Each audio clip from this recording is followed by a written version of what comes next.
Bismillah. Assalamualaikum warahmatullahi wabarakatuh.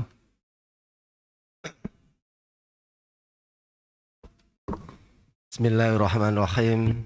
Alhamdulillahi rabbil alamin. Salatu wassalamu ala sayyidina Muhammadin wa ala alihi wa sahbihi ajmain.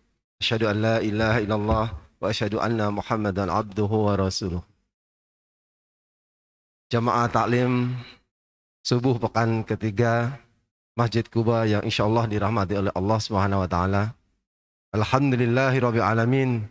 Puji dan syukur kehadirat Allah Subhanahu wa taala di mana pada pagi hari ini kita masih dikumpulkan oleh Allah di Masjid Quba, di masjid yang sama-sama kita cintai. Mudah-mudahan langkah kita dari rumah menuju Masjid Quba di pagi hari ini dalam rangka sholat subuh berjamaah dilanjutkan dengan taklim, dibalas oleh Allah dengan pahala yang berlimpah, dan mudah-mudahan kita sama-sama dikumpulkan di surganya Allah Subhanahu wa taala. Amin amin ya rabbal alamin. Salam dan salawat semoga selalu tercurahkan kepada junjungan Nabi besar Muhammad sallallahu alaihi wasallam beserta keluarga, para sahabatnya, dan mudah-mudahan kita selalu amanah untuk selalu menjalankan sunnah-sunnah yang sudah ditentukan oleh beliau sampai hari akhir nanti. Amin amin ya rabbal alamin. Baiklah, sebelum kita mulai taklim pada pagi hari ini, kita buka taklim pada pagi hari ini dengan membacakan basmalah secara bersama-sama. Bismillahirrahmanirrahim. Jamaah taklim yang dirahmati oleh Allah, sebelum acara taklim dimulai, ada satu hal yang tadi disampaikan oleh Ketua DKM, mengingat saudara-saudara kita akhir-akhir ini banyak sekali yang terkena musibah, yaitu musibah, salah satunya adalah musibah banjir. Untuk itu DKM Masjid Quba menerima bantuan dan Masjid Quba menjadi posko untuk menampung bapak-bapak, ibu-ibu jamaah Masjid Quba yang ingin memberikan bantuan kepada saudara-saudara kita yang saat ini sedang terkena musibah banjir, khususnya di daerah kota Tangerang yang saya baca semalam cukup banyak titik-titik yang mengalami kebanjiran. Alhamdulillah di lingkungan kita aman, dan mudah-mudahan Allah berikan kekuatan kepada saudara-saudara kita yang sedang diuji oleh Allah Subhanahu wa taala dengan musibah banjir. Sekali lagi, bagi Bapak Ibu jamaah yang ingin menyalurkan bantuan kepada saudara-saudara kita yang sedang mengalami musibah kebanjiran, bisa langsung datang ke Masjid Quba dan langsung diserahkan kepada marbot, dan insya Allah nanti akan disampaikan kepada yang berhak menerimanya. Demikian pengumuman yang dapat saya sampaikan, dan alhamdulillah Ustadz Agus Nur Rahman selaku pemberi materi pada kesempatan hari ini sudah berada di tengah-tengah kita. Langsung saja pengajian pada kesempatan hari ini kita mulai, dan waktu dan sempat kami persilakan kepada Al Ustadz Agus Nur Rahman.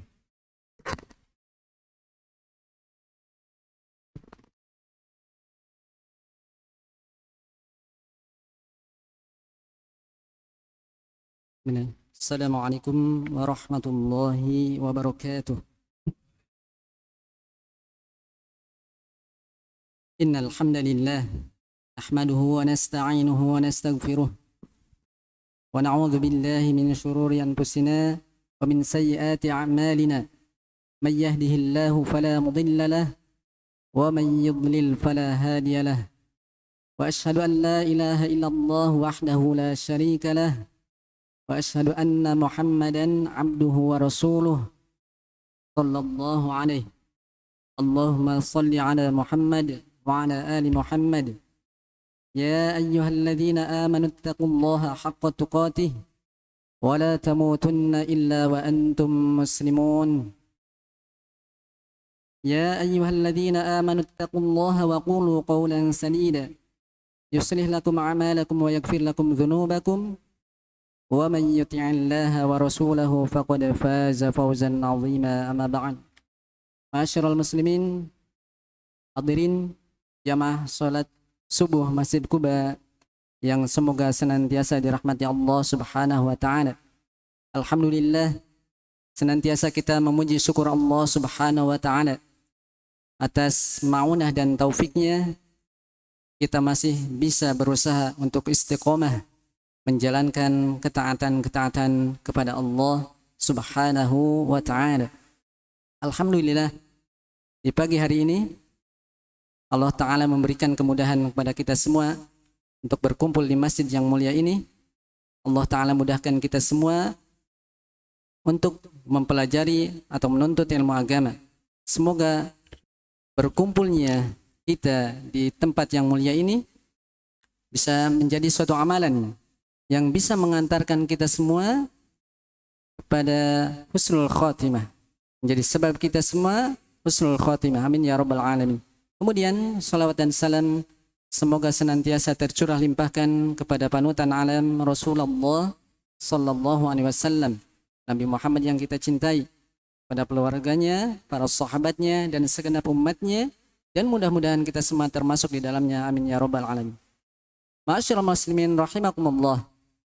Insyaallah taala beberapa menit ke depan kita akan melanjutkan kembali pembahasan kita mengkaji kitab Manzumah Al-Lu'lu'i dari kitab Jami' Bayanil Ilmi wa Fadlihi yang disusun oleh Imam Ibnu Abdil Bar Al-Qurtubi rahimahullahu ta'ala.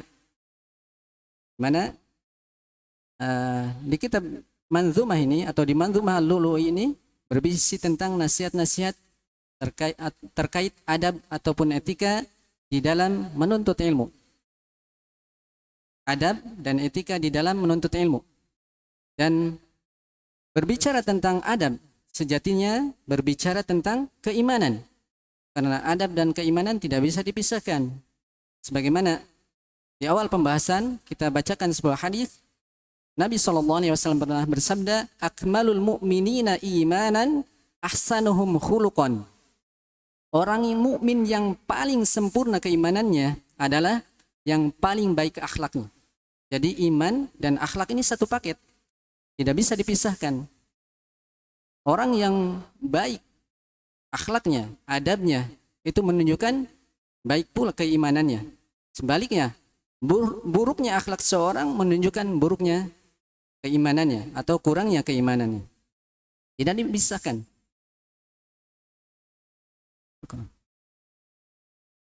Dan untuk mengetahui baik tidaknya akhlak seorang, lihat di tengah keluarganya. Bagaimana seseorang berinteraksi di tengah keluarganya. Kalau seorang suami, lihat bagaimana muamalahnya dengan istrinya. Baliknya seorang istri dengan suaminya, bagaimana muamalahnya. Karena kalau dengan orang lain bisa direkayasa, bisa dibuat-buat dan semisalnya, ya. Tapi kalau dengan keluarganya, terlebih suami istri, tidak bisa ditutup-tutupi. Terkadang kedekatan seorang, keakraban, terlalu akrabnya bisa jadi mengurangi penghormatan seorang pada orang lain. Ambil contoh, seorang istri misalkan, karena lama berinteraksi dengan suaminya, dekatnya dengan suaminya, kadang yang kurang baik akhlaknya, ia berani menasihati, bahkan marahi suaminya di depan anak-anaknya. Bahkan tidak jarang seorang suami yang lebih mendominasi kepemimpinan di dalam keluarganya. Ibarat kata, ada istilah apa? Ikatan suami takut istri, ya, seperti itu. Maka tidak sedikit, ya, kadang seorang suami memilih berjalan-jalan keluar bersama teman-temannya, nyari ketenangan, nyari kebahagiaan dan semisalnya. Padahal sejatinya ketenangan itu ada di mana? Di keluarga, bersama anak istrinya. Konsekuensi dari menikah mesti akan terjadi sakinah, mawadah, warahmah. Sudah mesti, tapi syarat dan ketentuan berlaku, ya. Betul. Makanya doa yang dianjurkan oleh Rasulullah SAW bagi pasangan suami istri apa? Yang baru menikah, keberkahan. Karena namanya sakinah, mawadah, warahmah, sebagaimana pernah dijelaskan oleh Al-Ustadz Nirman rahimahullah ta'ala, hafizahullah ta'ala, ya, seperti itu. Jadi namanya sakinah harusnya ada di rumah kita? Kalau tidak, nah, perlu ditanyakan. Kalau seorang yang masih sendirian, seorang bujang misalkan, biasanya mencari tempat-tempat yang apa? Dikiranya bisa mendatangkan kebahagiaan, ketenangan, dan semisalnya. Berangkatlah misalkan kemana? Ke Bromo, ke Rinjani, Kerinci, dan semisalnya. Padahal sampai di sana belum tentu bahagia. Bisa jadi hujan lah, banyak nyamuk lah, dan semisalnya. Gak bisa tidur dan semisalnya. Ya. Kalau seorang yang sudah menikah, ketika diberikan pilihan, mau ke Rinjani, mau ke Bromo, atau ke rumah, pasti milih ke rumahnya. Karena kebahagiaan, ketenangan itu ada di keluarganya, bersama anak dan istrinya. Itu sebagai prolog ya, terkait masalah adab. Kembali ke pembahasan kita, berkaitan dengan akhlak ataupun adab seorang, teruji akan tampak saat ia berada di tengah keluarganya. Itu sebagai mukadimah pembahasan kita terkait adab. Adab itu umum ya, dan pembahasan adab ini berkait dengan keimanan. Adapun yang kita bahas pada kesempatan kali ini lebih spesifik ke pembahasan adab ataupun akhlak, etika di dalam menuntut ilmu. Di pertemuan pertama kita sudah membahas 2 bait syair dari Manzumah Al-Lu'lu'i ini. Di antaranya sedikit saya mengulang. Qala al-mu'allif rahimahullahu ta'ala, Bismillahirrahmanirrahim, wa'alam bi anna al-ilma bit-ta'allumi wal hifdhi wal itqani wat tafahumi. Ketahuilah bahwasanya ilmu itu bisa diraih, bisa didapatkan dengan cara mempelajarinya, menghafalnya, memutkinkannya. Jadi mengitqankannya, ia bisa mendatangkan ilmu di mana saja, kapanpun ia bisa mendatangkan ilmu. Itulah itqan. Kemudian wat tafahumi, dan dengan memahaminya. Dan yang keempat ini merupakan pokok dari ilmu tersebut. Kemudian di bait syair yang kedua, wal ilmu qad yurzaquhu as-saghiru fi sinnihi wa yuhramul kabiru.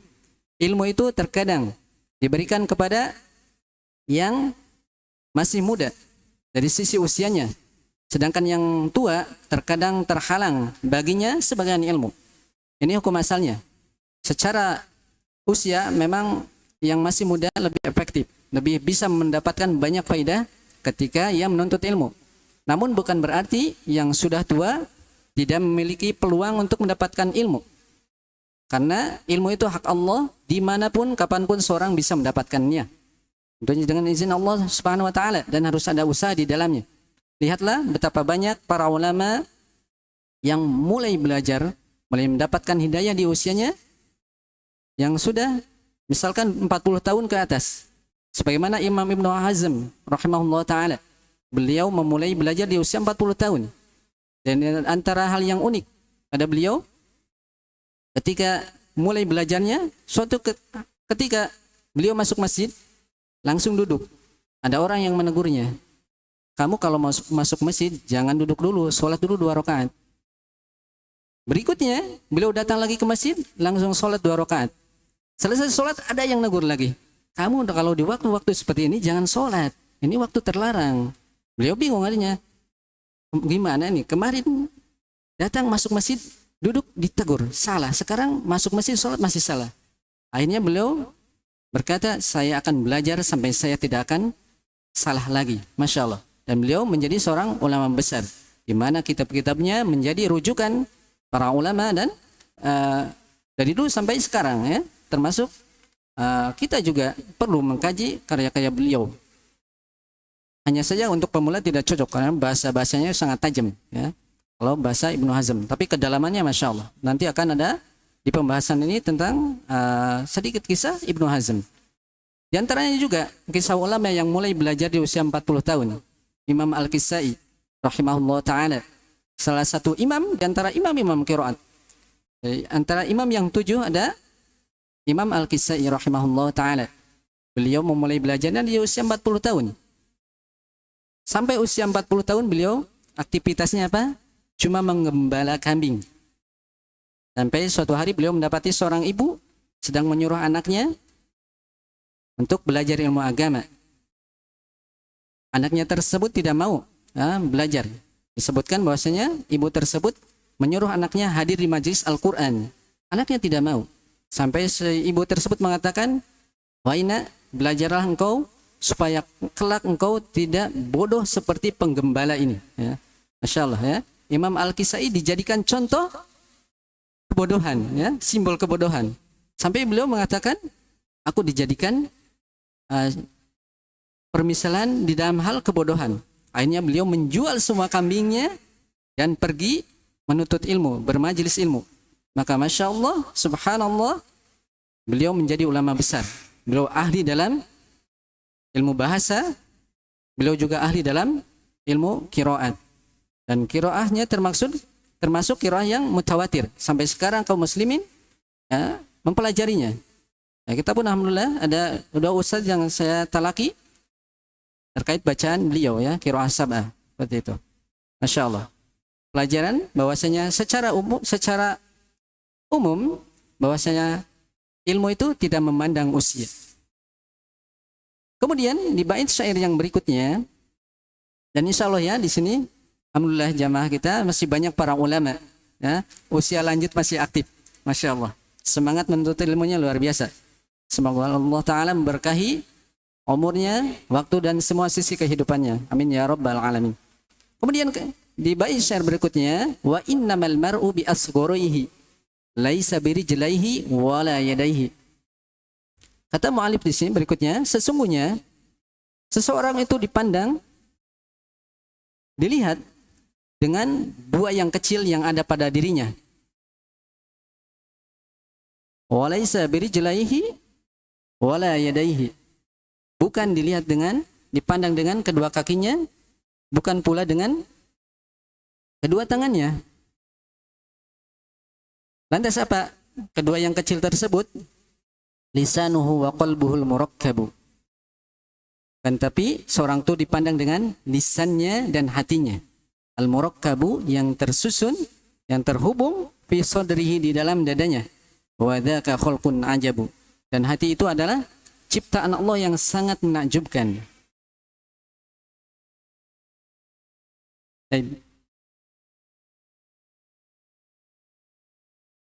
Di dalam bait syair ini, penulis ingatkan terkait dua hal yang istimewa pada seorang insan, yaitu lisan dan hatinya. Kalau berbahasa kita apa? Bahasa menunjukkan bangsa. Mungkin kalau kondisi sekarang, status atau tulisan itu menunjukkan identitas seseorang. Ya. Apa yang keluar dari lisannya menunjukkan, bisa jadi itu adalah yang dominan, cerminan dari hatinya. Dan subhanallah memang penuntut ilmu itu harus perhatian terhadap lisan dan hatinya. Lisannya hendaknya ia biasakan dengan hal-hal yang terkait ilmu. Membaca, berucap dengan hal-hal yang fasih. Biasakan dengan membaca Al-Quran, hadis, matan-matan kitab atau yang lainnya. Ya. Dan lisan itu kalau terbiasa dengan bahasa-bahasa ilmu, maka ia akan fasih di dalamnya. Yani di bahasa-bahasa ilmu. Dan sebaliknya, kalau ia dibiasakan dengan hal-hal yang bukan terkait ilmu, akan nampak pengaruhnya pada lisan tersebut. Demikian pula dengan hati. Hati itu kalau kecenderungannya, kesejukannya, kerinduannya terkait dengan apa-apa yang berkaitan dengan ilmu, maka akan nampak pada lisannya, bahkan nampak pada gerak-geriknya. Jadi lisan dan hati ini punya keterkaitan. Sebab ketika seorang belajar, misalkan membaca, dia tidak hanya sekedar lisannya saja membaca, hatinya pun hadir untuk memahami apa yang ia baca. Dan terkadang kalau seorang merenungi, menghafal suatu teks misalkan, kadang pula ia harus melafalkan dengan lisannya. Karena membaca dengan lisan itu suatu amalan tersendiri, dengan hati itu pun amalan tersendiri. Ya. Terkadang seorang membaca Al-Quran misalkan, 1 juz, tapi dalam hatinya. Dan itu dia dapat amalan dengan membaca dengan hatinya. Ketika ia menggerakkan dengan lisannya pun, maka itu adalah amalan tersendiri lagi. baginya. Sebagaimana kalau seorang membaca Al-Quran dengan melihat mushaf atau dengan hafalannya, masing-masing ada keutamaan. Dan di antara para ulama, ada yang membangun dirinya di atas hafalan. Sejak ia hafal Al-Quran, ia tidak pernah melihat mushaf lagi. Ia mencukupkan dengan hafalan. Kalau ingin mengoreksi bacanya, ia perdengarkan bacanya kepada orang yang lebih ahlinya. Seperti itu. Memang di antara ulama ada yang demikian ya, membangun dirinya di atas hafalan.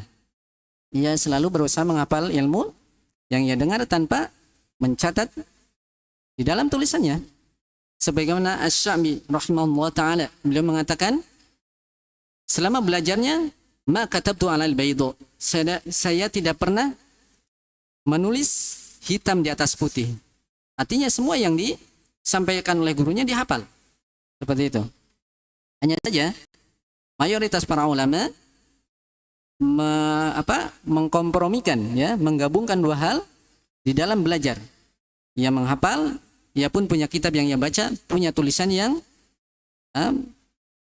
berkaitan dengan ilmu yang ia hafal supaya bisa diulang-ulang, dimurajaah dan bisa bermanfaat bagi generasi berikutnya. Dan itu memiliki keselarasan dan manfaat yang banyak. Bisa memudahkan, membantu untuk memahami atau mentadaburinya. Karena terkadang kalau kita membaca ayat dengan hafalan, kita hafal, paham ayatnya, tapi begitu melihat ayatnya, bisa banyak faedah yang bisa kita ambil. Ada faedah lebih yang bisa kita ambil. Seperti itu. Ketika membaca ayat Alhamdulillahi Rabbil Alamin misalkan.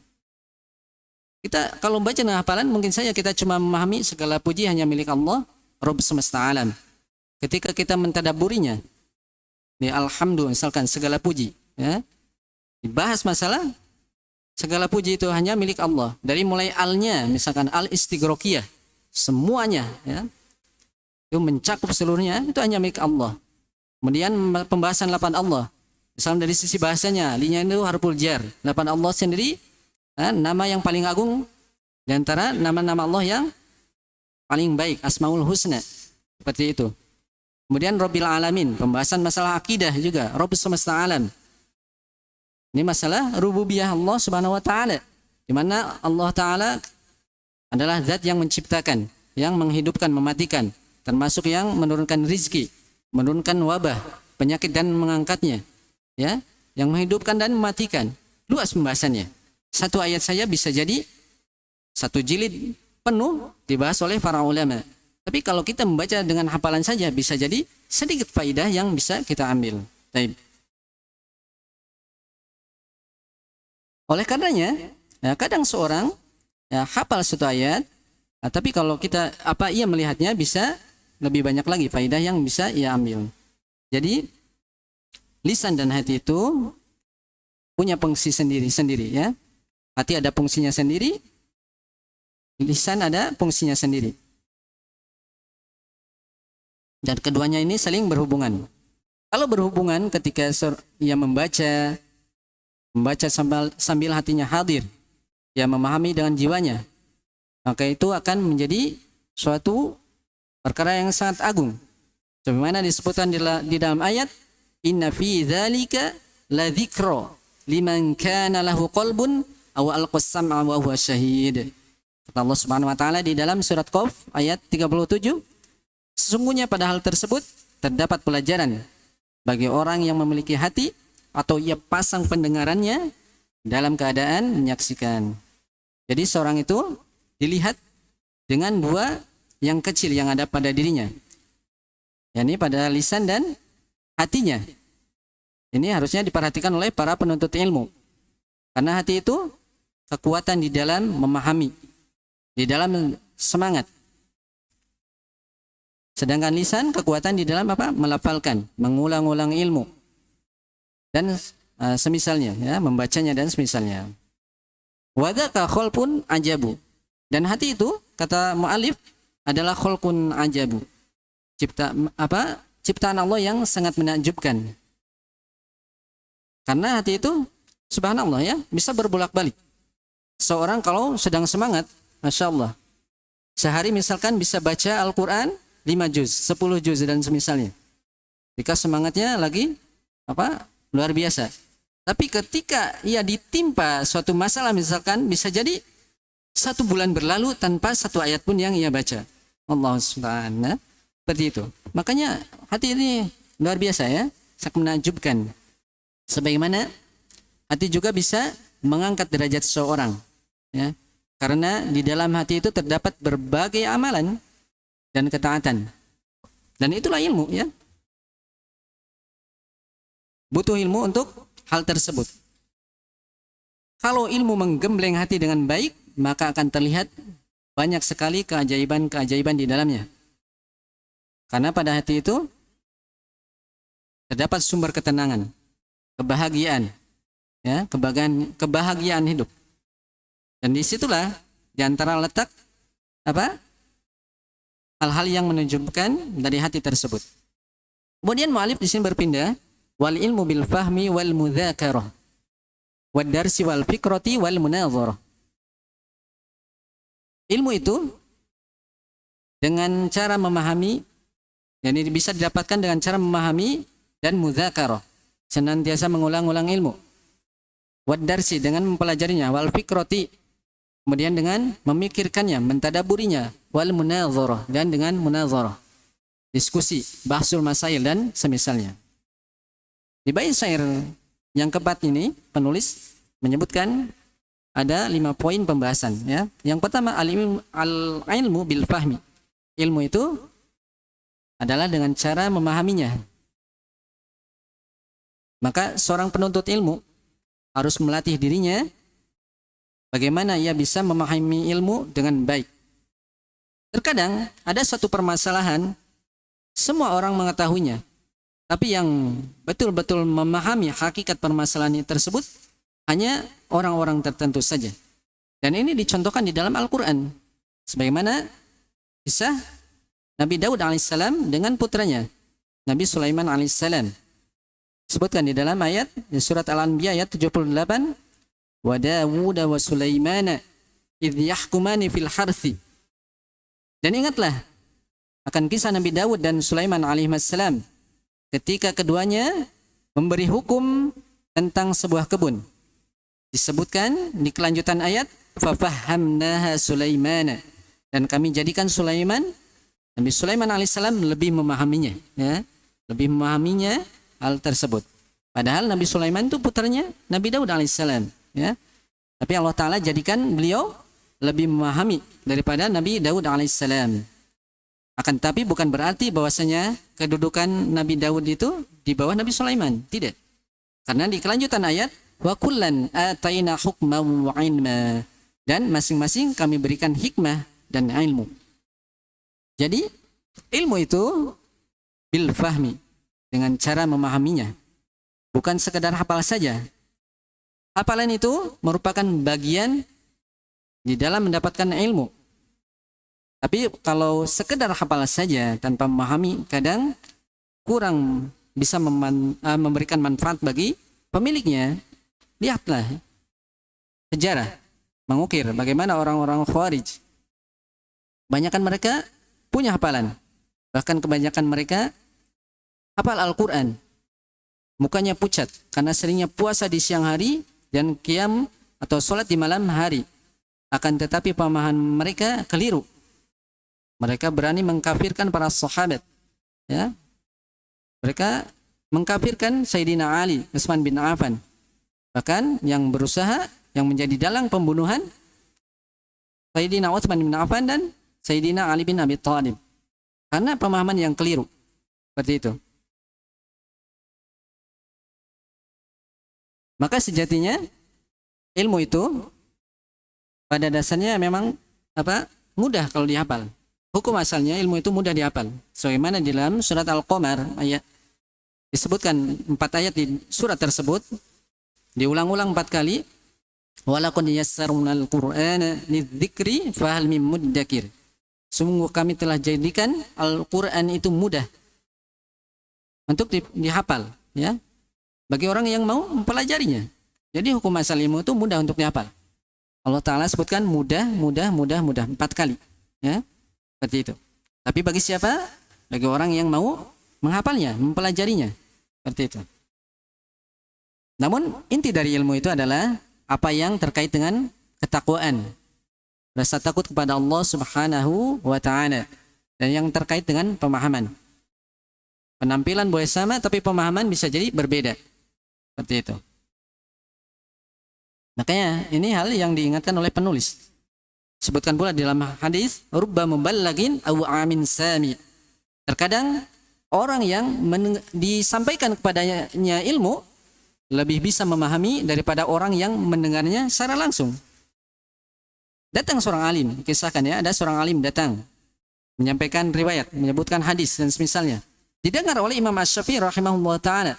Imam Asy-Syafi'i tidak hafal hadis yang dibawakan oleh si alim tadi. Ternyata ketika disampaikan hadis tersebut, Imam Syafi'i lebih memahami daripada salim tersebut. Makanya Imam Ahmad rahimahullah ta'ala selalu berwasiat kepada murid-muridnya. Jangan sampai kalian luput dari majlis pemuda yang ada di Mekah ini.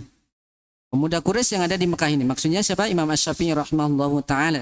Karena ia memiliki pemahaman yang ajaib, ya, yang luar biasa. Seperti itu. Makanya beliau selalu mewasiatkan untuk bermajlis dengan Imam Asy-Syafi'i. Nah, pemahamannya luar biasa. Kalau dari sisi riwayat, mungkin banyak ulama-ulama yang di atasnya Imam Asy-Syafi'i rahimahullah ta'ala. Makanya di dalam Sahih Bukhari dan Muslim tidak ada hadis riwayat Imam Asy-Syafi'i rahimahullah ta'ala. Tidak memasukkannya. Tapi dalam sisi keimaman, pemahamannya, keimaman di dalam agama ini beliau diakui oleh semua ulama, ya. Itulah Imam Asy-Syafi'i rahimahullah taala. Oleh karenanya harus kita pahami bahwasanya ilmu itu tidak hanya terbatas pada hafalan saja. Sebagaimana dikatakan oleh Imam Al-Barbahari rahimahullah taala, "Laisal ilmu bikathratil kutubi war riwayah." Ilmu itu bukanlah dengan banyaknya kitab, ngoleksi kitab, buku, dan riwayah, hafalan, sanad misalkan dan semisalnya. Banyak-banyak sanad misalkan, ijazah dan semisalnya, bukan itu barometer ilmu. Barometer ilmu adalah yang menjadikan seorang itu semakin takut kepada Allah Subhanahu wa taala. Semakin berilmu harusnya semakin beradab, ya kan itu. Bukan semakin berilmu semakin biadab. Bahasa kasarnya itu ya. Ya kadang kita prihatin. Pernah melihat seorang baru pulang mabit. Masya Allah, malam bina taqwa. Datang ke rumahnya, gedor pintu. Ibu buka dong. Ayah ya buka dong. Nggak salam nggak apa. Ini ngapain ketika mabit kan seperti itu. Justru pertama yang harus kita berbuat baik adalah kepada siapa? Orang tua. Bahkan kewajiban setelah bertauhid, beribadah pada Allah Subhanahu wa taala, apa perintah berikutnya? Berbakti kepada kedua orang tua. Sekedar berkata, itu tidak boleh, ya.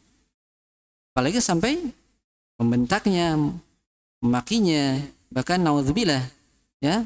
Banyak di media-media diberitakan anak yang berani memukul bahkan membunuh orang tuanya. Nah, ini satu hal yang perlu dikoreksi juga, ya. Harusnya berita-berita buruk nggak usah diberitakan. Karena akhirnya orang terbiasa melihat sesuatu yang buruk, sehingga ketika seorang melakukan perbuatan buruk itu hal yang biasa. Anak melihatnya sesuatu yang biasa akhirnya. Ya. Tapi kalau kebaikan-kebaikan yang biasa disampaikan, maka ketika mendapati sesuatu yang buruk pasti akan menolak. Hati itu menolak, ingkar dan semisalnya. Ya. Baik. Kemudian poin yang kedua yang diingatkan oleh mu'allif di sini adalah ilmu itu dengan mudzakarah. Ya, mudzakarah, banyaknya mengulang-ulang ilmu. Ini kalau sudah mengkaji sesuatu, jadi suatu ilmu, ya mengulang lagi, saling bertanya misalkan dengan temannya. Dan dengan mudzakarah ini ilmu akan akan terjaga, akan terus berkembang, ya. Dan dengan mengajarkan ilmu itu lebih dari mudzakarah. Karena mengajarkan ilmu, tentunya seorang yang mengajarkan ilmu harus ada persiapan, mengulang-ulang ilmu, mencari banyak rujukan dan semisalnya. Makanya disebutkan oleh para ulama, orang yang mengajarkan ilmu itu lebih baik daripada mudzakarah ilmu, murajaah ilmu 10 kali. Lebih baik ketika seorang mengajarkan ilmu. Dan pernah dikisahkan Abdurrahman bin Mahdi bertemu dengan Syu'bah bin Hajjaj di depan pintu Masjidil Haram selepas sholat Isya. Begitu bertemu, mereka langsung mudzakarah ilmu, ya, mudzakarah ilmu. Caranya kalau dulu mudzakarah ilmu saling bertanya, misalkan kamu di pembahasan bab sholat, misalkan bab apa, waktu-waktu sholat, kamu punya berapa hadis, dia sampaikan. Kemudian saling bertanya lagi di bab misalkan apa, bab doa iftitah apa saja, atau pembahasan misalkan pembahasan masalah puasa, zakat, kamu punya hadis apa saja. Terus seperti itu, tidak terasa beliau masih di depan pintu Masjidil Haram, mudzakarah ilmu, ternyata sudah dikumandangkan adzan subuh. Masya Allah, nggak kerasa. Pernah seperti itu? Kalau kita kadang mudzakarahnya mudzakarah apa? Ya? Kalau anak muda mungkin nunggu apa? Diskusinya nunggu tayangan bola dan semisalnya, ya. Ini para ulama dahulu, Masya Allah, diskusi ilmu dijadikan indah, nikmat, tidak terasa, ya, seperti itu. Masya Allah, ya. Ya, kemudian di dalam ilmu juga disebutkan di sini wadarsi, dengan pelajarinya dan mentadaburinya. Ini sudah kita singgung di pembahasan sebelumnya. Kemudian wal munadharah, dan dengan munadharah. Dan ini munadharah ini adalah tingkatan yang tinggi di dalam ilmu, di dalam belajar. Di dalam munadharah ini apa? Ada diskusi, bahsul masail, membahas masalah, berdebat. Tapi bukan debat apa? Debat kusir, ya. Artinya mencoba apa? Kalau di model-model apa? Pesantren misalnya ada momen bahsul masail. Ada satu permasalahan. Nah, gimana hukumnya? Misalkan ketika menyampaikan hujah, sampaikan dalil dari Al-Quran apa? Dari hadis apa? Kaidah usulnya gimana? Kompromikan. Ketika ada silang pendapat, kumpulkan dalil. Semua dalil kumpulkan, kompromikan. Karena pada dasarnya dalil itu tidak akan bertentangan. Ayat dengan ayat, hadis dengan hadis, ayat dengan hadis tidak akan bertentangan. Ketika bertentangan, ada kontradiksi, bisa jadi ilmu kita belum sampai. Atau bisa jadi salah satu hukum di dalam ayat atau hadis tersebut sudah dinasakh, dihapus. Nah, untuk mengetahui nasakh dan mansukh, ini butuh ilmu lagi. Butuh ilmu tarikh. Harus tahu sejarah. Mana ayat yang turun duluan, mana yang belakangan. Mana hadis yang datang duluan, mana yang belakangan. Butuh ilmu lagi. Jadi tidak sembarangan orang berfatwa seperti itu. Oh, ini ada khilaf. Dari mana dulu? Khilaf menurut siapa? Ya. Khilafnya mu'tabar atau tidak? Disepakati apa? Diakui oleh ulama atau tidak? Ya, seperti itu. Baik. Kemudian di bait syair berikutnya, faruba insanin yanalul hifdha yuridun nasa wa yuhkil lafdha wa ma lahu fi ghairihi nasibu mimma hawahul alimul adibu. Faruba insanin, terkadang seorang itu yanalul hifdha, bisa mendapatkan hafalan, punya hafalan, yuridun nasa, dia bisa mendatangkan nas, dalil. Apa saja, ketika ditanya berbagai permasalahan, dia bisa datangkan dalil. Kemudian wa yuhkil lafdha, bisa menghikayatkan lafaz. Setiap lafaznya bisa dia sampaikan. Intinya, maksudnya dari bait syair ini, ada seorang yang hafalannya itu Masya Allah sangat kuat. Hafalan Al-Qur'annya, hafalan hadisnya misalkan, atau hafalan matan-matan kitabnya. Ya, dia sangat kuat. Tapi wa malahu fi ghairihi nasibu. Tetapi ia tidak memiliki bagian pada selainnya. Mimma hawahul alimul adibu, dari apa-apa yang dipahami oleh seorang alim lagi ahli. Maksudnya, ia tidak diberikan pemahaman yang bagus. Jadi sekedar punya hafalan saja. Pemahamannya kurang. Bahkan mungkin tidak. Jadi sekedar punya hafalan saja. Ya. Nah, ini adalah salah satu tingkatan yang harus dipahami juga oleh penuntut ilmu. Yani terkait ilmu, ya. Ada orang yang diberikan kelebihan dari sisi hafalan, tapi tidak diberikan kelebihan pada sisi yang lainnya, pemahaman atau yang lainnya. Dan sejatinya ilmu itu bukan sekedar hafalan. Ilmu itu terkait dengan pemahaman. Ya seperti tadi kita singgung, pemahaman terkait fikih. Misalkan datangkan satu ayat, ia bisa mengkaji, mengambil faidah mutiara ilmu dari ayat tersebut. Ya. Nah kalau di pesantren biasanya kiai misalkan Ustaz datangkan satu ayat, satu hadis. Coba ambil faidah dari hadis tersebut, ayat tersebut. Ya, setiap hadis tersebut berapa faidahnya? Kemudian kalau ada kaidah usul yang bisa diambil darinya, sebutkan. Seperti itu. Kadang satu hadis yang pendek kita bisa ambil faidah, ya berlomba-lomba ketika itu karena Ustaz menjanjikan yang paling banyak ambil faidahnya bisa kasih nanti akan dikasih hadiah. Masya Allah. Di antara kita ada yang sampai 120-an, satu hadis ambil faidahnya. Kita pun ya 100-an lebih. Teman-teman ada yang 80-an lebih. Masya Allah. Baru satu hadis saja. Ya. Itu dan kita pun termasuk yang mendapatkan hadiah ketika itu. Masya Allah. Gimana para ulama ketika memahami suatu ilmu? Kita aja yang dangkal. Perangkatnya, alatnya untuk memahaminya sangat terbatas. Pemahaman bahasa Arab kita, balaghah yang lainnya masih terbatas. Tapi ketika dibimbing, dilatih untuk seperti itu, bisa mengambil faidah. Makanya ilmu itu luar biasa. Al-Quran itu luar biasa. Satu ayat saja yang kita baca, kalau kita pahami, kita renungi, banyak sekali kandungan ilmu yang di dalamnya. Satu kata berjuta makna. Ibarat kata seperti itu. Ya. Kemudian warubadhi hirsin syadidil hubbi lil ilmi wa dzikri balidil qalbi. Terkadang ada seorang yang dzil hirsin, yang punya semangat yang kuat, syadidul hubbi, besar kecintaannya, kuat kecintaannya lil ilmi, terhadap ilmu. Wa dzikri, ya. Ini juga sama ya, bahasan ilmu. Akan tapi balidil qalbi, tapi hatinya itu kaku. Tidak Allah Ta'ala uji dengan sulitnya memahami ilmu tersebut. Ya. Ada orang yang seperti itu. Mu'ajazu fil hifdi war riwayah. Ia lemah di dalam menghafal untuk meriwayatkan, menyampaikan ilmu yang sudah ia dapat.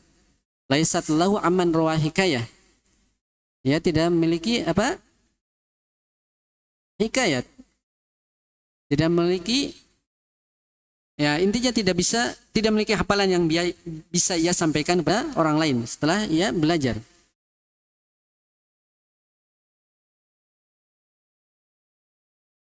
Nah ini juga terkait pemahaman ya. Inilah yang membedakan. Karena ada pernah di masa Umar bin Khattab ada yang bertanya kepada beliau, kenapa Ibnu Abbas yang masih muda belia ketika itu hadir di majelis syuro, Dewan Syuro di masa kekhalifahan Umar bin Khattab radhiyallahu taala anhu. Padahal kalau anak muda seperti ini kami juga punya banyak anak muda ya di lingkungan kami. Kenapa cuma Abdullah bin Abbas saja yang hadir di majelis Dewan Syuro? Maka Umar bin Khattab pun bertanya kepada mereka tentang ayat idza jaa nasrullahi wal fath sampai akhir ayat ya. Kemudian beliau bertanya apa makna dari kandungan surat tersebut ya, surat An-Nasr. Maka mereka para sahabat yang hadir menjawab sesuai dengan teks ayat. Sedangkan ketika Umar bin Khattab bertanya kepada Ibnu Abbas radhiyallahu taala anhuma, kata beliau bahwasanya ayat ini menunjukkan bahwa Nabi SAW sudah, bahwasanya ajal Nabi SAW sudah dekat. Maka kata Umar bin Khattab, saya tidak memahami ayat tersebut kecuali seperti yang dipahami oleh Ibnu Abbas. Maka inilah pemahaman inilah yang menyebabkan ia ada di sini. Artinya karena kepemahamannya Ibnu Abbas terkait firman Allah Subhanahu wa taala terkait Al-Qur'an, maka menjadikannya ia layak bergabung di Majelis Syuro, di Dewan Syuro kekhilafahan Umar bin Khattab radhiyallahu taala anhu. Jadi di kalangan sahabat saja ketika ada ayat dan surat dibacakan, maka di antara mereka ada yang paham, ada yang lebih paham lagi. Seperti itu ya. Maka kembali ke bait syair ya. Kadang ada orang yang bagus semangatnya di dalam belajar, tetapi Allah Ta'ala batasi dalam hal pemahaman. Kadang ia sulit untuk memahami ilmu ya. Maka dikatakan oleh para ulama bahwasanya ilmu itu kuncinya ada di dada-dada guru. Mau baca kitab apa saja, mau beli kitab apa saja ada, banyak kitab. Tapi kuncinya untuk memahami ada di dada-dada para guru. Harus duduk bersama dengan seorang guru. Kalau ingin memahami buku, memahami kitab, dan pemahaman seperti ini kadang tidak semua orang pahami, ya. Ketika seorang dapati anaknya rajin baca dan semisalnya, senang saja. Ya alhamdulillah, itu satu pintu gerbang dia lalui. Hanya saja harus dikontrol, karena ketika seorang baca sendirian, belum tentu bisa memahami. 50% belum tentu memahami. Bisa jadi banyak yang bolong-bolong lagi. Belum lagi kalau keliru memahaminya, ya, itu bahaya juga, ya. Sampai pernah dikisahkan ada seorang ustadz belajar otodidak padahal cerdas, belajarnya di Timur Tengah, ya. Suatu ketika temannya lagi berkunjung ke tempat beliau, ke asrama beliau, sang ustadz tadi sedang membaca doa zikir pagi dan petang. Ada doa yang dibaca, kita pun baca di dalam sholat di tasyahud akhir, wa min fitnatil masihid dajjal. Itu yang benar. Beliau membacanya wa min fitnatil masihid dajjaj. Dajjaj artinya dajjaj. Ayam. Dajjal dengan dajjaj beda kan? Bagian langit dengan sumurbor kan, seperti itu. Di wa min fitnatil masihid dajjaj. Ya Allah, aku berlindung pada Engkau dari fitnahnya Dajjaj. Dari fitnahnya ayam. Bisa gak makan ayam selama hidupnya? Harusnya memang fitnahnya masih dajjal. Kata temannya, coba antum ulangi yang tadi antum baca. Ketika dibaca, masih seperti itu. Akhirnya ditanya lagi, berapa lama kamu membaca seperti itu? Nah, sudah bertahun-tahun. Coba antum cek di kamus apa artinya dajjal. Ternyata kaget ketika melihat di kamus, oh ternyata dajjal artinya apa. Makanya ilmu itu kuncinya ada di dada-dada para guru, ya, seperti itu. Harus rela duduk di kaki-kaki guru. Artinya apa? Bermajlis ilmu. Apalagi kitab-kitab tertentu yang bahasannya itu perlu pemahaman yang bagus, perlu ilmu lain yang mendukung untuk bisa memahami tersebut. Kitab-kitab yang misalkan orang dewasa saja belum tentu bisa memahaminya, apalagi dibaca anak kecil. Nah, seperti itu harus dipahami. Gak sembarangan anak lu baca, ya. Kalau pengen cepat meringkas waktu dan lebih berkah harus berguru. Lihat Nabi SAW, beliau sendiri berguru pada malaikat Jibril. Para sahabat berguru pada Rasulullah SAW dan seterusnya. Ya, ini diantara hal yang harus dipahami. Kemudian kata beliau juga mu'ajjazun fil hifdzi war riwayah. Ya, cinta ilmu tapi tidak bisa menghafal, tidak bisa meriwayatkan. Laisat lahu amman rawa hikayah. Tidak ada hikayat yang bisa ia hikayatkan. Ala kulli hal, ya, semua itu adalah anugerah dari Allah Subhanahu wa taala. Kalau ada orang yang diberikan pemahaman yang hafalan yang bagus, hafalan yang kuat, ia pun dikaruniai pemahaman yang bagus, akhlak dan adab yang bagus, maka itu adalah hal yang sangat luar biasa. Dan bisa jadi itu hal yang sangat sedikit, ya, kecuali orang-orang yang Allah Ta'ala kehendaki. Sampai jam berapa ya? Masih lama? Tidak kelihatan. Bentar lagi, ya. Kemudian wa akharu yu'ta bila ijtihadi hifdun lima qad jaa fil isnadi yahdihi bil qalbi la binadhiri laisa bimuddarin ila qamatiri. Dan yang lainnya ada orang yang diberikan ilmu, hafalan bila ijtihadi tanpa harus bersusah payah. Dan lima qad jaa fil isnadi, ya. Jadi dia mendapatkan hafalan ilmu tanpa harus bersusah payah. Sekali dengar, 2-3 kali dengar dia langsung hafal. Yahdi bil qalbi la binadhiri. Ilmu tersebut sampai padanya dengan hatinya tanpa harus membaca, ya. Tanpa harus bersusah payah. Laisa bimuddarin ila qamatiri. Ia tidak perlu kepada kotak-kotak untuk menyimpan ilmu. Artinya apa? Tidak perlu kotak menyimpan buku, ya, yang mana ilmu terdapat di dalamnya. Seperti itu. Ini contoh lain, ya. Bahasanya terkadang ada orang yang diberikan ilmu tuh mudah sekali. Dan pernah Imam Ahmad rahimahullah ta'ala berkata, hifdhu waqi' tab'un wa hifdhuna takallufun. Kata Imam Ahmad rahimahullah ta'ala, hafalan Waqi', Imam Waqi', gurunya Imam Syafi'i, ya, adalah tabiat. Jadi hafalannya tabiat. Emang karakternya seperti itu orangnya. Kalau dengar ilmu langsung hafal saja. Satu kitab dibacakan langsung hafal. Sedangkan wahifdzuna takallufun. Sedangkan hafalan kami itu takalluf. Harus bersusah payah. Kalau dipaksa baru hafal. Masya Allah ya. Imam Ahmad masih mengatakan seperti itu. Padahal hafalan hadis beliau berapa? Sebutkan beliau sampai hafal 1 juta hadis. Mengatakan seperti itu. Lalu bagaimana dengan kita ya? Insya Allah. Nah, Imam Waqi itu seperti itu ya. Gurunya Imam Syafi'i. Di mana Imam Syafi'i rahimahullah ta'ala pernah mengadukan permasalahannya kepada Imam Waqi. Syakautu ila Waqi su'a hifdi. Wa arsyadani ila tarkil ma'asi. Wa akhbarani bi annal ilma nurun wa nurullahi la yuhda lil 'asi. Kata Imam Syafi'i, aku mengadukan buruknya hafalanku kepada Imam Waqi. Masya Allah. Imam Syafi'i mengadukan buruknya hafalannya. Padahal beliau di usia 7 tahun saja sudah hafal Al-Quran. Ya, bagaimana dengan hafalan kita? Imam Syafi'i masih mengadukan hafalannya. Padahal hafalan beliau Masya Allah. Hadis saja sampai ratusan ribu hadis. 300-an ribu hadis lebih. Ya, seperti itu. Fa'arsadani ila tarkil ma'asi. Maka Imam Waqi membimbingku agar aku meninggalkan maksiat. Dan beliau mengabarkan bahwasanya ilmu itu cahaya. Wa nurullahi la yuhda lil 'asi.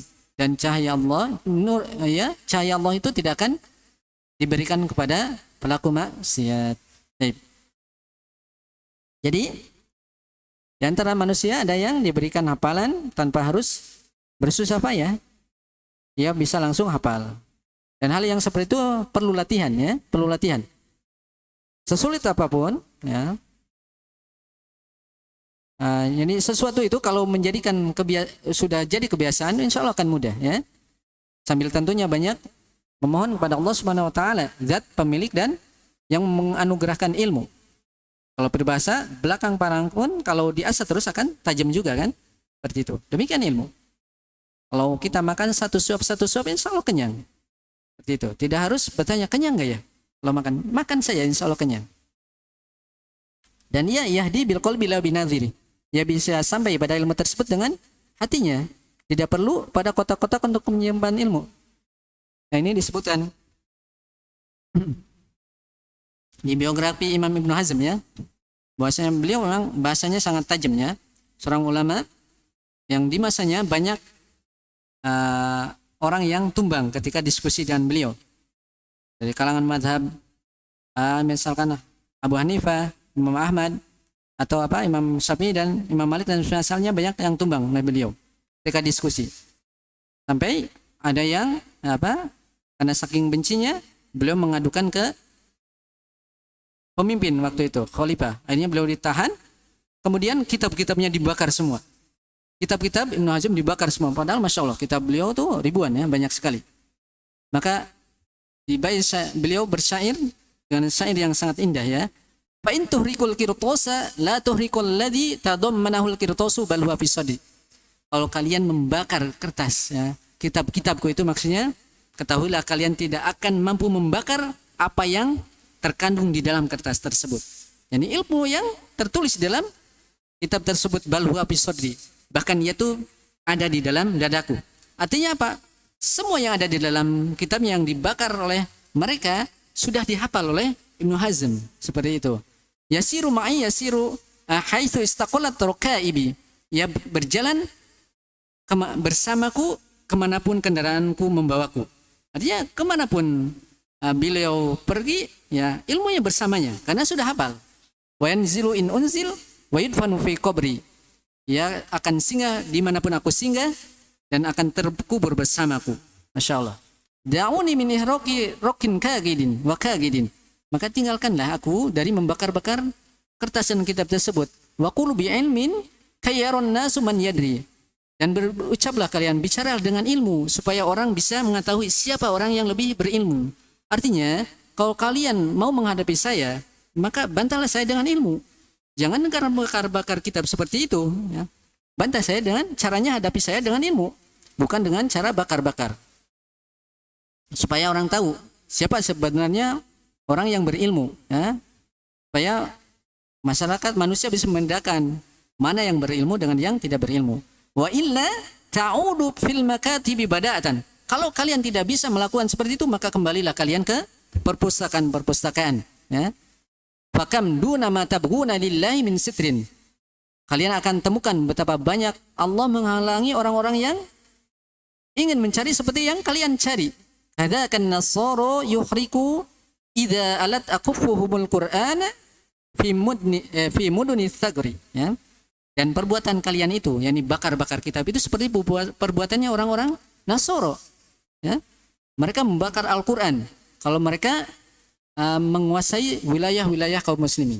Jadi dikiranya ketika mereka orang-orang Nasoro membakar Al-Quran bisa menghilangkan ilmu kaum muslimin. Padahal Al-Quran sudah dihafal oleh kaum muslimin. Seperti itu. Ya.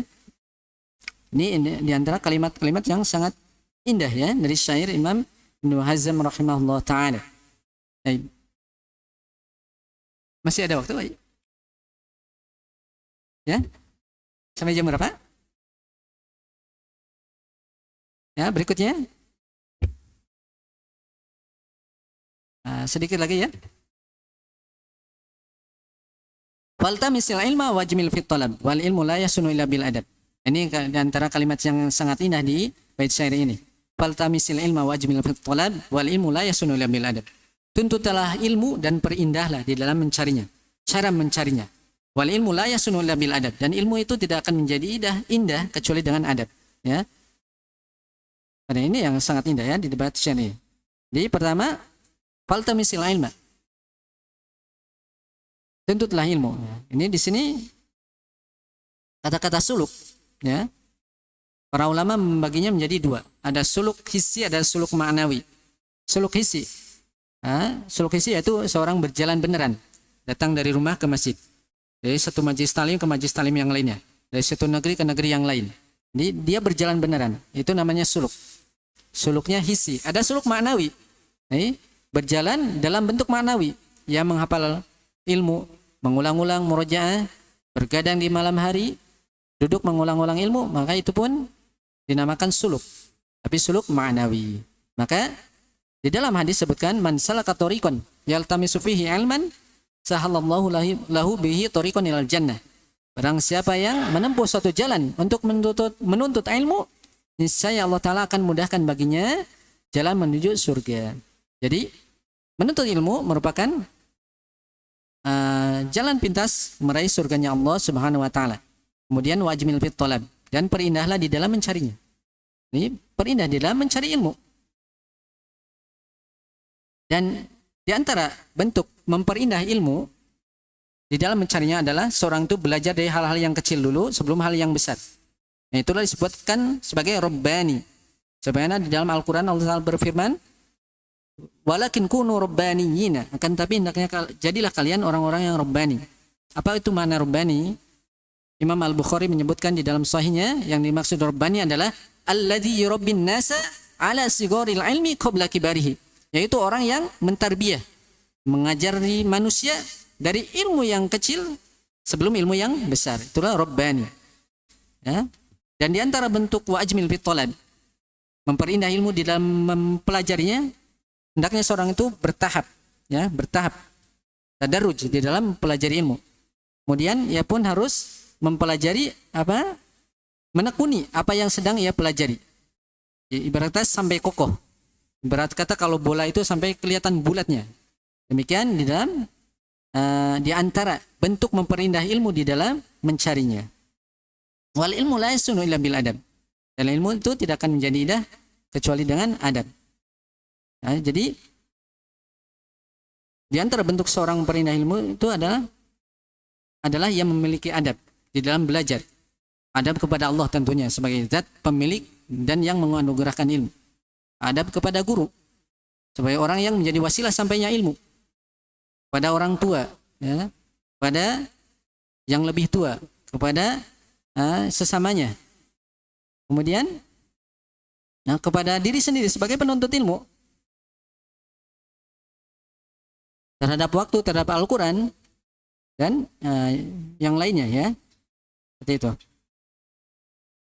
Makanya disebutkan oleh Ibnu Wahab rahimahullah ta'ala, ma naqalna min adabi Malik aktsaru mimma ta'allamna min ilmihi, apa yang kami nukil, kami ambil dari, kami pelajari dari adabnya Imam Malik itu lebih banyak daripada apa yang kami pelajari dari ilmunya, ya seperti itu.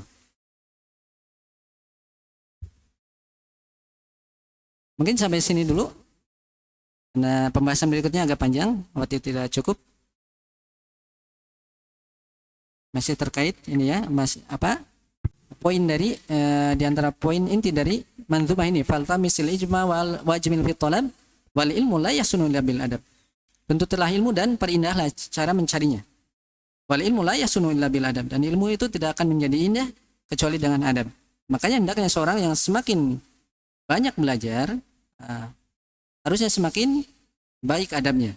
Ketika ia berbicara dengan yang lebih sepuh, tampakkan, ya, jangan seperti menganggap kayak teman sendiri dan semisalnya.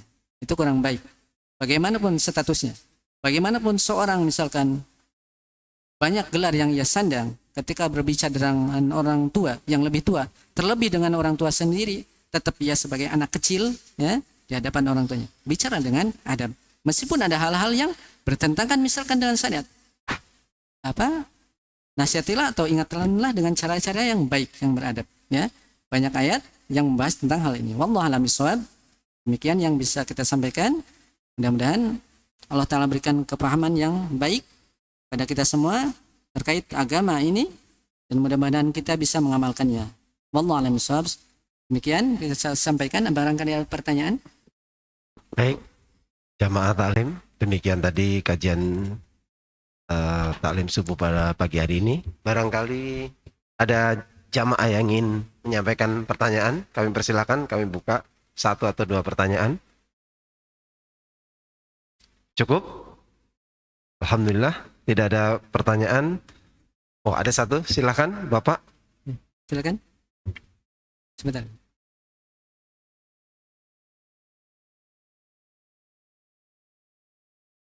Bismillahirrahmanirrahim. Assalamualaikum warahmatullahi wabarakatuh. Waalaikumsalam. Nama saya Toto. Pak Ustadz, saya ingin tanya mengenai gini. Ada nggak tahu hadis atau apa ini, bahwa menuntut ilmu wajib bagi setiap muslim, mulai dari ayunan sampai dengan liang lahat. Misit yang ingin disampaikan oleh Allah ini sebenarnya ilmu agama atau memang ada ilmu dunianya?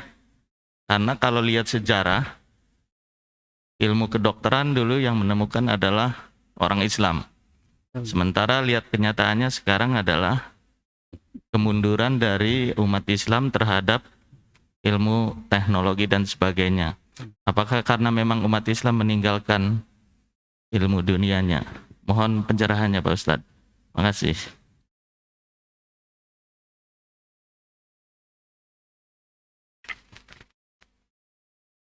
Jadi ketika disebutkan bahasa ilmu, baik di dalam Al-Quran ataupun hadis, maka hukum asalnya adalah ilmu syariat, ya, ilmu syariat, ilmu agama, seperti itu, yang dengannya seorang dijanjikan surga.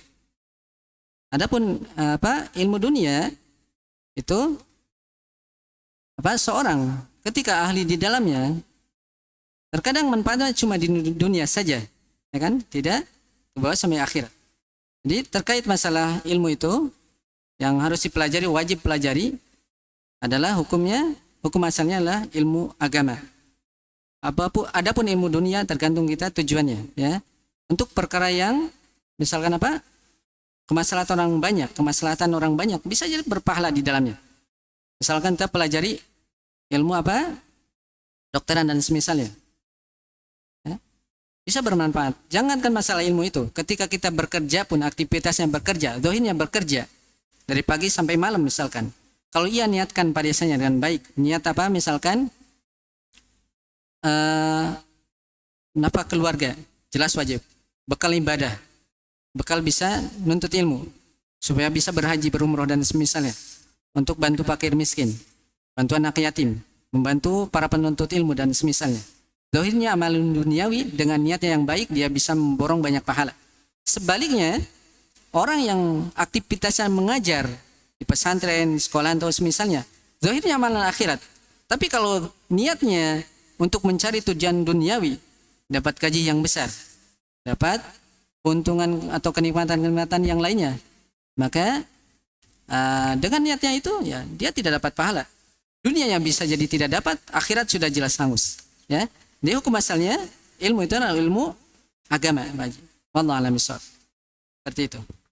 Jadi kalau disebutkan bahasa ilmu dalam Al-Quran ataupun hadis, yang dimaksud adalah ilmu agama. Apapun ilmu duniawi, tidak dicela selagi tidak ada larangannya. Kecuali ilmu-ilmu seperti ilmu apa? Ilmu filsafat, ilmu sihir, ilmu yang lainnya. Ini sekarang ini ya, mau ada apa?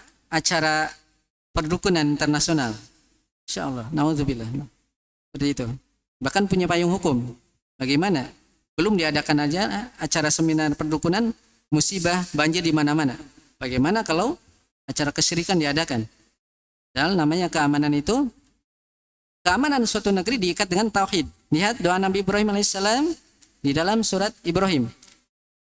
Rabbi ja'al hadzal balada aminan mutmainan.